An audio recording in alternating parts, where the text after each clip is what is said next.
ஐந்து கரத்தனை ஆணை முகத்தனை எந்தின் இளம்புரை போலும் எய்ச்சனை நந்தி மகந்தனை ஞான கொழுந்தனை பொந்தியில் வைத்தடியை போற்றுகின்றேனே நாளின் செய்யும் மனிதானின் செய்யும் என நாடி வந்த கோவலின் செய்யும் கொடுங்கூற்று என் செய்யும் குமரேசர் இரு தாளம் சிலம்பும் சிதங்கையும் தண்டையும் சண்முகமும் தோலும் கடம்பும் எனக்கு முன்னே வந்து தோன்றிடினே சர்வமங்கல மங்கல்ய சிவ சர்வர்த்த சாதிகே சரண்யே திரியம்பிரிகே கௌரி நாராயணி நமோஸ்துதே ஞானம் நந்தகுணம் தேவம் நிர்மலம் ஸ்படிகாகிருத்தியம் ஆதாரம் சர்வ வித்யாநாமய கிரீவம் உபாஸ்மகே. வணக்கம்.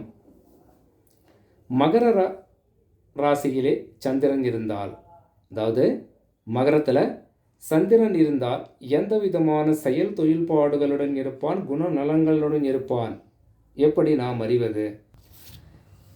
இந்த ஜாதகர் இதிகாசங்கள், காவியங்கள், பக்தி மார்க்கத்திலே ஈடுபாடு அதிகம் கொண்டவனாக இருக்க அதிக வாய்ப்புகள் உண்டு. வார்த்தைகள், வெளியிடும் வார்த்தைகள் சற்று கடுமையான வார்த்தைகளாக இருக்க அதிக வாய்ப்புகள் உண்டு. பணம் என்ற விஷயத்திலே அதிக கஞ்சனாக இருக்க வாய்ப்புகள் உண்டு. இருந்தாலும் அதற்கேற்றது போல பொருளாதார உதவிகள் அதிகம் இருக்குமா இல்லையா அப்படின்னு பார்த்தா நார்மலாக தான் இருப்பான். பெயர் சொல்லும் அளவிற்கு இருக்க வாய்ப்புகள் இல்லை பொருளாதாரம் என்ற விஷயத்தில் சொல்லலாம். மந்தமான செயல்பாடு உடையவன். ஒரு சில வித்தைகளை தேவையான அளவிற்கு கற்று வைத்திருப்பான். அதேபோல பார்ப்பதற்கு அழகான தோற்றம், வசீகரத்தன்மை கொண்டவனாக இருப்பான் ஜாதகன்.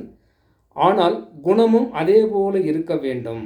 வசீகரத்தன்மை எந்த அளவுக்கு இருக்குதோ அதே போல் நல்ல குணமும் மனுஷங்கிட்ட இருக்கணும் அப்படின்னு சொல்லலாம்.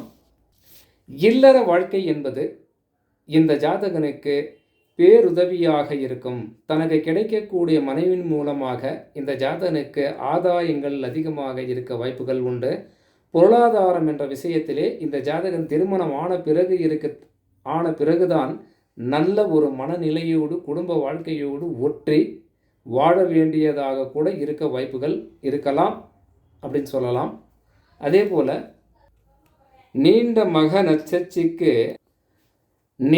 மகர சசிக்கு பலன் தனமும் இல்லான், நிறைந்த காவியம் தெளிவான், நிதி உதவாலுத்தன், பூண்ட சௌக்கியவான், கேடான சொல்லே, புகழும் காவிய கமனன், புய பலவானாம், வேண்டிய விச்சைகள் உடையான், சோம்பன் இங்கிதனாம், மின் அணையார் புகழ் அழகன் மெய்க்கிருவை இல்லான், ஆண்ட கையான் மனைவி மைந்தரை கொண்டாடி அவனிமிசை இருப்பனென அறிந்துரைகள் செய்வாய்.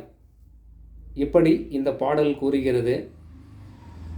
இந்த முறையிலே நமக்கு மிக எளிதான முறையிலே நமது குருமார்கள், நமது முன்னோர்கள் பாடல் வரிகளாகவும் சொல்லி இருக்கிறார்கள், கூறியிருக்கிறார்கள்.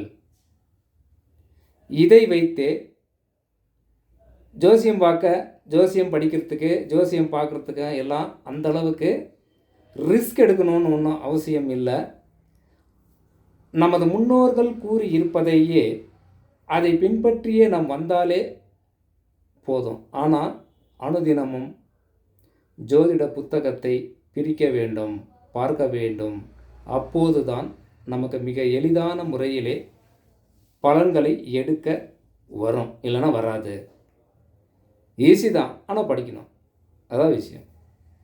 வணக்கம்.